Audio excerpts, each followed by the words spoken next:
더불어민주당 당대표 선거 대진표가 속속 채워지고 있습니다. 또 사퇴론을 일축하고 있는 국민의힘 장동혁 대표는 조만간 당 혁신 방안을 밝힌다고 하는데요.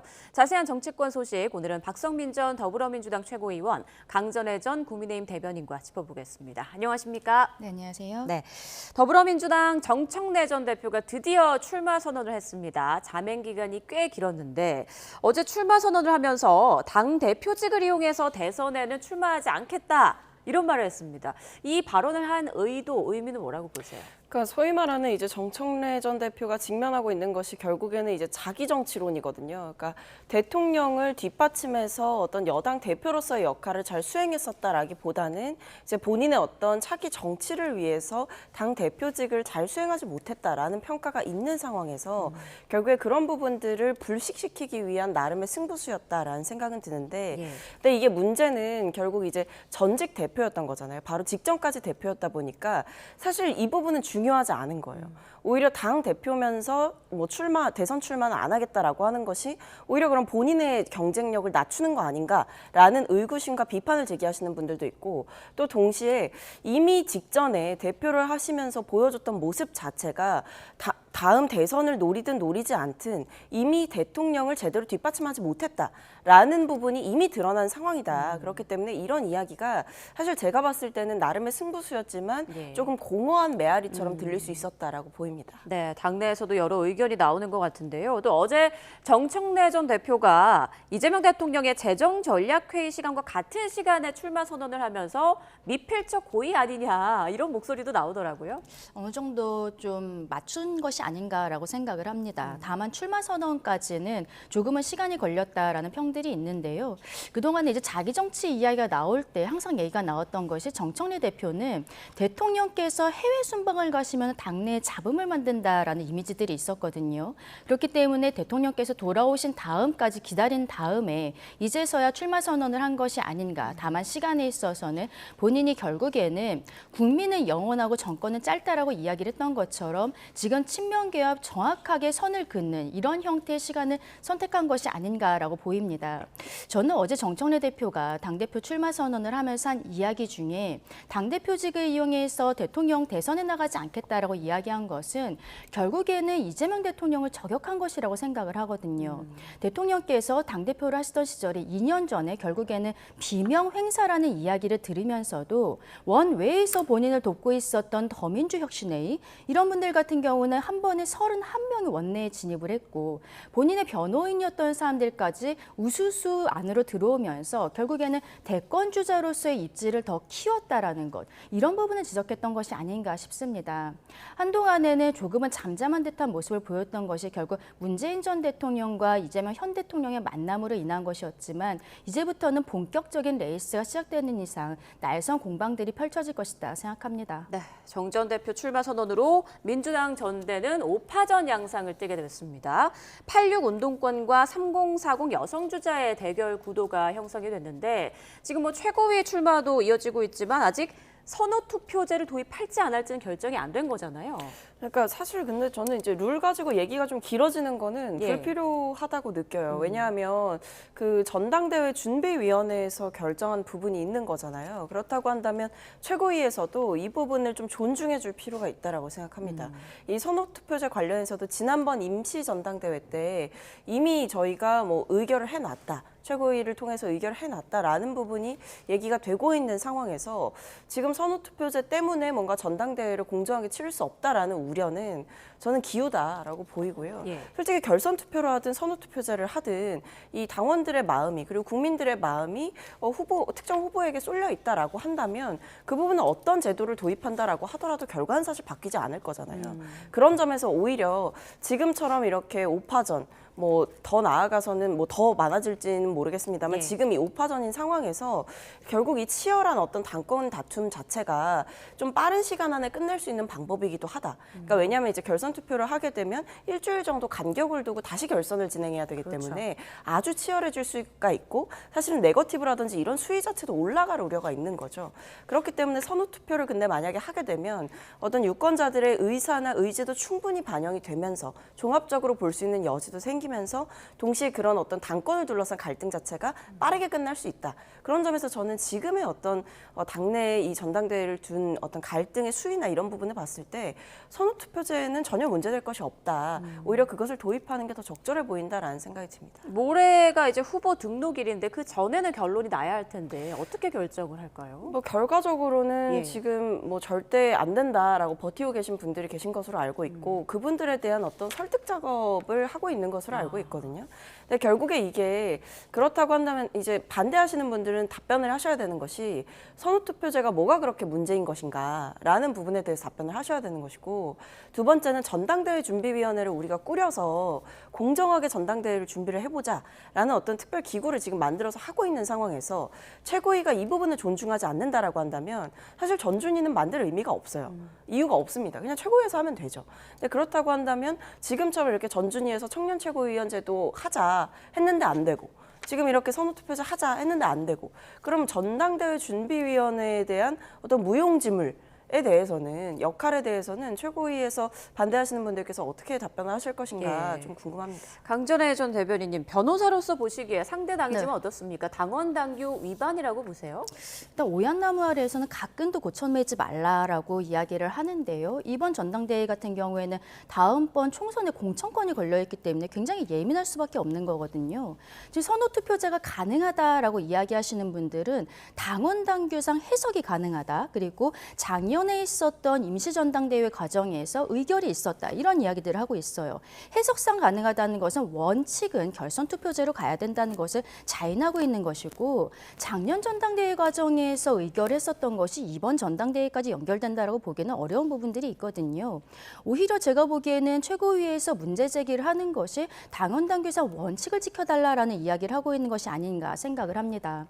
좀 쉽게 생각을 해도 김민석 후보를 찍은 분들이 당원이 이후 2순위로서 좀 송영길 대표를 찍을 가능성이 높지 않을까. 정청래 대표보다는 송영길 대표가 어떻게 보면 김민석 총리와 조금 더 가까워 보이는 이미지들이 있는 거거든요. 결국에는 비호감도가 높아 보이는 정청래 대표 입장에서는 이것을 받을 수 있는 룰이 아닌 것이죠. 그리고 저는 개인적으로 정청래 대표가 결국에는 만약에 뭐 최고위에서 이것을 결정한다라고 했을 때에도 지금까지 계속 협의가 안 되는 과정을 보이는 것 자체도 의미가 있다 생각합니다. 왜냐하면 지금 본인은 네거티브를 하지 않겠다라고 이야기를 하고 있거든요. 김민석 총리라든지 송영길 전 대표 같은 경우 계속적으로 지금 정청래 대표에 대해서 문제 제기를 하고 있는데, 오히려 정청래 대표는 통합을 이야기하고 있어요. 그리고 본인은 정당방위만 하겠다라고 이야기를 하고 있습니다. 정당방위라는 표현을 쓰는 것 자체가 본인을 프레임화시키는 거죠. 피해자 프레임을 만들고 있다라고 생각을 합니다. 예. 그런 과정에서 여러 가지로 그 상황을 보았을 때는 저는 지금 당원 당규상으로는 결선 투표제로 가는 것이 맞지 않는가. 그리고 이것이 좀 격해지는 상황에서는 만약에 선호 투표제로 결정이 되었을 때는 정청래 대표 입장에서는 가처분 같은 것들도 좀 생각을 할 수 있지 않을까라고도 보입니다. 네, 선호 투표제를 도입하느냐 마느냐가 민주당 전당대회의 하나의 변수로 꼽히는 가운데 앞으로 좀 어떻게 결정될지 두고 봐야겠습니다. 이번에는 보안 수사권 이야기를 좀 해볼 텐데요. 민주당 유력 당권 주자들 지금 보안 수사권 폐지에 방점을 찍고 있는 상황이죠. 그런데 어제 정청래 전 대표 딴지일보 게시판에 보안 수사권 전면 폐지 닥치고 지금 당장이라는 글을 올렸습니다. 민주당 내에서도 일부 좀 우려의 목소리가 나오는 것 같은데 그래도 밀어붙인다라는 얘기일까요? 그러니까 뭐 밀어붙일 생각이 원래도 이제 있으셨던 거죠. 예. 그리고 사실 이제 민주당 내부의 어떤 당론이기도 했었습니다. 이제 보안 수사권을 이제 폐지해야 된다라는 부분에 대해서 사실 당내에서는 이미 당론으로 확정을 했다라고 얘기를 하시는 분들도 계세요. 하지만 이제 문제는 보안 수사권 폐지하는 건 좋다 이겁니다. 하지만 지금처럼 어떤 장윤기 사건이라던가 이렇게 이제 경찰을 제대로 견제할 수 있는 수단이 과연 보안 수사권을 폐지한다라고 하더라도 있을 수 있는가? 그러니까 기본적으로 이 수사 과정에서의 문제점을 바로잡을 기회가 있는가라는 그 질문에 대해서 사실 이른바 검찰 개혁을 강하게 주장하셨던, 그것이 의원이든 아니시든 그런 분들이 이제 나와서 방송에서 하시는 말씀들이 또 문제가 되고 있어요. 뭐 이제 검사가 경찰에 알리면 된다. 피해자가 수사 절차에 관여하면 된다. 뭐 킥스에서 뭐 처리를 하면 된다. 그러니까 이런 부분들이 사실 납득하기는 어려운 지점들이 있거든요. 그렇기 때문에 오히려 지금은 대통령께서 수차례 강조하셨던 이게 보안수사권 폐지도 좋지만 아주 예외적인 경우에 한해서는 남겨둬야 된다. 그렇지 않으면 문제가 발생할 수 있다라는 그 부분에 대해서 현실적으로 드러난 장면들이 있는 거예요. 그렇다고 한다면 국민들께서 불안해하시고 답답해하시고 걱정도 되신다. 이런 말씀들을 전하고 계신 상황이라고 한다면 저희도 보안수사권 폐지할 거고 걱정하시는 문제에 대해서는 이러이러하게 문제가 없게 하겠습니다. 라고 얘기를 해야 되는데 그게 그렇게 구체적이어 보이거나 안심할 만한 대안이 제시되고 있지 못하다라는 게 제가 봤을 때 지금의 현실이에요. 그렇다고 한다면 민주당 내에서도 당론으로 결정했다라고 하더라도 혹은 이 부분이 어떤 정치 쟁점화, 정치 구호화된 부분이 있다라고 하더라도 그 부분을 인정하고 정직하게 인정하고 하지만 이 개혁이 국민들의 삶에 피해를 끼치지는 않는가 이 부분에 대해서 저희가 오히려 구체적인 답변을 내놔야 될 때인 거죠. 근데 그런 준비 없이 이것을 밀어붙이기만 한다라는 것은 오히려 개혁을 우선하다 국민들의 삶을 놓칠 수 있다라는 생각이 듭니다. 국민의힘은 보안 수사권을 그대로 유지해야 한다라는 입장인 거죠? 그렇죠. 그 보안 수사권을 유지해야 되고 지금 민주당에서 작년 전당대회 과정에서 정청래 대표가 대선 공약도 아니고 당대표 공약으로서 검찰 개혁을 추석밥상에 올리겠다라고 이야기를 하면서 정말 번갯불에 콩 구워 먹듯이 검찰은 올해 가을에 폐지가 되게 되었거든요. 이 부분도 1년 정도는 유예를 해야 된다라고 말씀을 드리고 있습니다. 또 경찰에서 전권을 송치해야 한다라든지 여러 부분에 있어서 저희는 보완적인 내용들을 이야기를 하고 있는데 문제는 법안이라는 것은 지금 국회에서 완전히 다수를 점하고 있는 여당, 그러니까 민주당에서 일방적으로 통과를 시킬 수 있는 부분들이 분명히 있는 거거든요. 대통령이라든지 그리고 정성호 법무부 장관조차도 이 보안 수사권에 대해서는 일부 남겨놔야 된다라는 의견들 계속 피력했음에도 불구하고 민주당 내부에서는 속도가 완전히 붙고 그리고 국민의 민생과 관련이 되어 있는데 이유를 모르겠습니다만 이 법안의 통과가 전당대회 전까지 돼야 된다라는 이야기까지 나오고 있는 상황입니다. 여기에 대해서 조금 아까 최고위원께서 정직하게 인정하고 사과해야 된다라고 말씀을 하셨는데요. 저는 여기에 대해서 인정하고 사과를 해야 되는 사람은 김민석 전 총리라고 생각을 합니다. 왜냐하면 정청래 대표 같은 경우에는 대통령께서 예외적으로 놔둬야 된다라고 말씀을 하셨을 때에도 현직 당대표면서도 여기에 대해서는 완전 폐지해야 된다는 SNS 글을 올리기도 했었거든요. 근데 말씀드린 것처럼 대통령이나 법무부 장관조차도 남겨야 된다라고 하는데 김민석 전 총리는 총리직을 그만두기 전에 완전 폐지가 정부의 결국에는 확정된 결론이다라고 발표를 해버렸어요. 그러니까 민주당에선 이 법안 처리에 더 속도가 들어가게 된 것이죠. 이건 결국에는 김민석 총리가 강성 지지층들에게 소구를 하면서 본인이 전당대회에서 우위를 점하기 위해서 지금 정말로 가장 중요한 보안 수사권이라는 것을 넘겨준 것이 아닌가 이런 생각을 할 수밖에 없는 것이거든요.